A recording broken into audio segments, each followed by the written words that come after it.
We work many different ways, but perhaps the most common is that we will identify a third world country that has resources our corporations covet, like oil, and then arrange a huge loan to that country from the World Bank or one of its sisters. However, the money never goes to the country. Instead, it goes to our own corporations to build infrastructure projects in that country, power plants, highways, industrial parks, things that benefit a few rich people in that country, as well as our own corporations, but do not help the majority of the people at all. And yet they, the whole country, is left holding a huge debt. And it's such a huge debt they can't possibly repay it. So at some point, the economic hitmen go back and say, you owe us a lot of money, you can't repay your debts, so give us a pound of flesh. When I failed to bring them around, to get them to accept these loans, to get them to put their countries into servitude, then I knew that standing right behind me were what we call the jackals. And these are people who overthrow governments or assassinate their leaders. And both Jaime Roldos of Ecuador and Omar Torrijos of Panama were assassinated by CIA-sponsored jackals because I failed to corrupt them. Since I moved to Sweden, I've been hearing Africa poor, Africa poor, Africa poor. How is it that a nation that lives under credit is calling Africa poor? Don't bash me, I'm gonna give you an example, okay? In Uganda, if you see someone walking around with an iPhone 12, they paid cash for it. If you see someone having a house, they built it cash. If you see someone driving a car, it's cash. Because in the world where I come from, if you don't have the money, then you can't buy. We don't have credit. Take example, Sweden. I can go to a shop, get an iPhone 12, credit. House, credit. Car, credit. Everything is credit. Even underwear, you can get it on credit. So technically, if you lose your job, you lose everything and you can go to the streets, okay? In Uganda, if you lose your job, you get to keep everything. You'll just worry, where am I gonna get money for school fees? Then it came to me like, how the hell that people who live in credit call people who pay cash poor?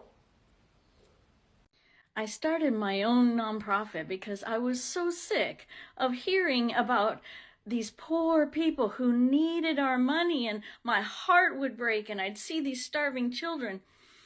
Then when I got there, nobody's starving. There's no starving babies crying in the streets. It's all a front. And I wanted to hold those babies.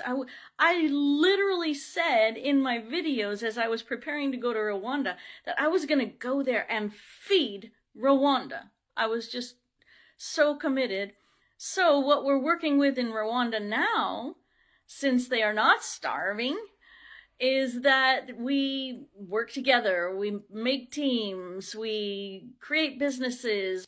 I helped to start a hardware store for one of our leaders who had a dream of owning a hardware store, and it costs about $10,000.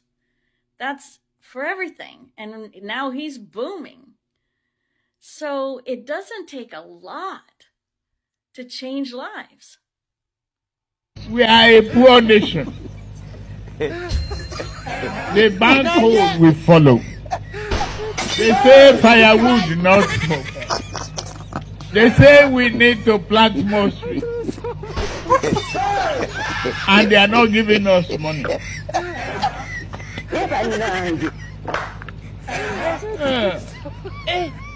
We need to open our eyes, shine it, and tell the West. If you don't guarantee our finances and work with us to stop this, we are not going to comply with your climate change. Do it. God have mercy upon us. First, the West needs Africa's resources most desperately to power airplanes, cell phones, computers, and engines. And the gold and diamonds, of course, a status symbol to determine their powers by their core and to give value to their currencies.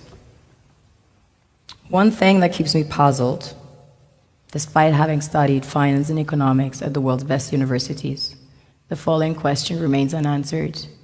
Why is it that 5,000 units of our currency is worth 1 unit of your currency, where we are the ones with the actual gold reserves? It's quite evident that the aid is in fact not coming from the West to Africa, but from Africa to the Western world. The Western world depends on Africa in every possible way, since alternative resources are scarce out here. So how does the West ensure that the free aid keeps coming? By systematically destabilizing the wealthiest African nations and their systems, and all that backed by huge PR campaigns, leaving the entire world under the impression that Africa is poor and dying and merely surviving on the mercy of the West. Well done, Oxfam, UNICEF, Red Cross, Life Aid, and all the other organizations that continuously run multi-million-dollar advertisement campaigns depicting charity porn to sustain that image of Africa globally. Ad campaigns paid for by innocent people under the impression to help with their donations. While one hand gives under the flashing lights of cameras, the other takes in the shadows. This is an American chiming in on the whole debate. Why do Americans oftentimes have the ignorance or believe that Africa is a poor country? It's because that's what's marketed to us. It's literally promoted to us, and we have to do our own research to unlearn what they've been trying to promote to us all this time. My first encounters of Africa when I was younger were them showing little commercials with the arms of the angels, with the little babies walking around with flies on their heads. That was my first encounter of Africa. They're literally promoting and pretending like Africa is not a place that, you know, is civilized, and they made it seem like it was nothing but dirt there and dirt roads and little kids with unclean water and starving. And that's why we have the ignorance and the bias to believe that Africa is a poor country. We were not shown the civilizations. We were not shown the beauty that is in Africa. We were only shown the poor sides. And it's up to us as adults to unlearn the premature biases that was instilled in us since we were young. Well, you about to raise my blood pressure, because if it's one thing I'm gonna do, that's advocate for Mama Africa. Now let's talk about some of these preconceived notions. They want you to believe Africa is poor, dangerous, and broken, and that narrative is outdated and it's intentional. Africa is one of the most resource-rich continents on the planet, holding vast reserves of gold, diamonds, cobalt, rare earth metals, and the raw materials that power the global tech economy. Not to mention, it's also the youngest continent in the world. And 60% of its population is under 25, meaning it's literally the future of innovation, creativity, and labor is already taking shape across the 54 countries. Or is it 55 countries now?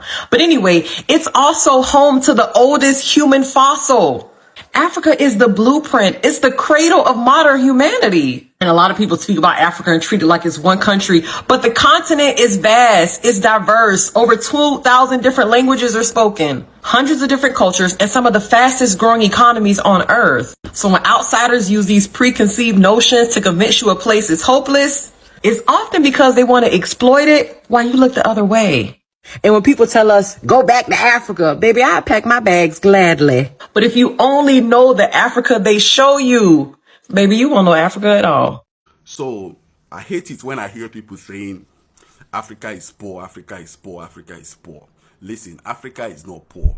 They are poor to you because they cannot afford some of the things you curated and subject people to work all their life to afford. And you are poor to them because you cannot afford some of the things they enjoy for free.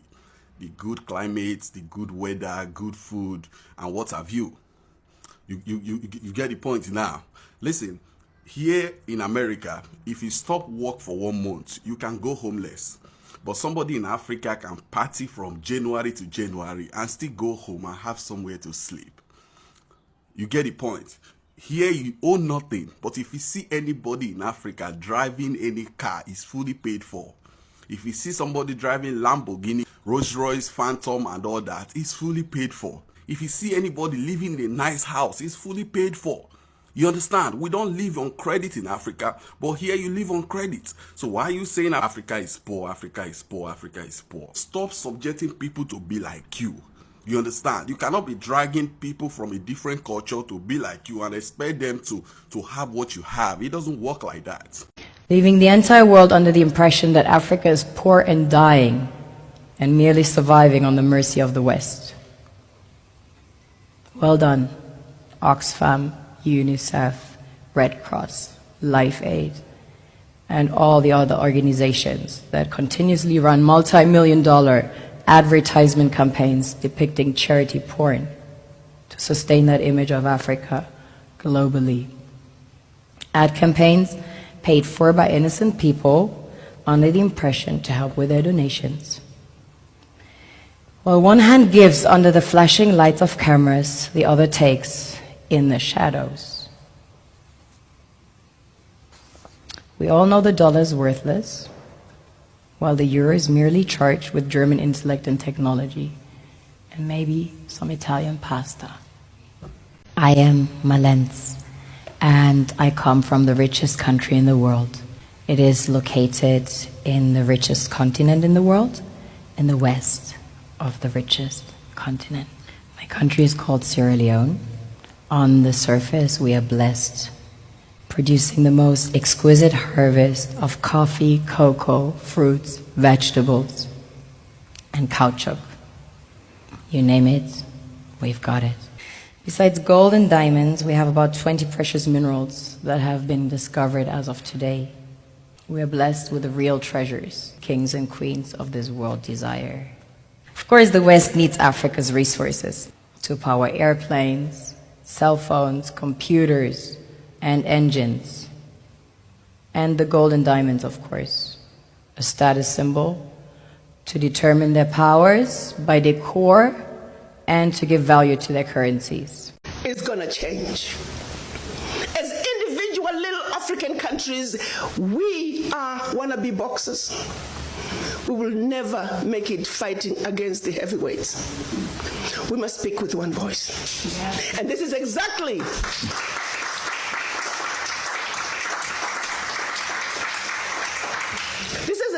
what our Pan-African leaders wanted to see happen in 1963 when they came together in Addis Ababa, Ethiopia. They clearly stated that Africa for the Africans at home and abroad, and that African Union was now. That Africa must speak with one voice. It is the only way for Africa to take its rightful place on the world stage. Sadly, when they went to Addis Ababa in 1963, they were divided. We had two factions, the Casablanca group and the Monrovia group. The Casablanca group were saying Africa for the Africans at home and abroad, and African Union now. This was Ghana, Guinea, Mali, Egypt, Morocco, Algeria, and Tunisia. Only 7. The other 25 of the 32 who attended were the Monrovia group. They were the nationalists. They said, let's go slow. Let's kind of wait on this Pan-African thing. 55 years later, 56 this year, we're still going slow. As if it wasn't bad enough that we were divided up into the tiny little countries that we are today. The gift that Berlin Conference gave us. One other thing that France did between 1958 and 1961 in the name of giving us our independence as African countries. France forced the Francophone, and I hate that terminology. There is no such thing as Francophone, Anglophone. They made it up. But for the purposes of communication, I will use that. 14 of those countries, they said, in order for you to get your independence from us, you must sign this document. You thought they could have found a better name for the document. The document was called the Pact for the Continuation. I repeat, the Pact for the Continuation of Colonization. We are talking about giving you independence but sign this pact for the continuation of colonization in a different format. And I'm going to highlight some of those issues that they said you must agree to if you are going to be independent. Hello. Maybe we need to redefine the meaning of independence for the French.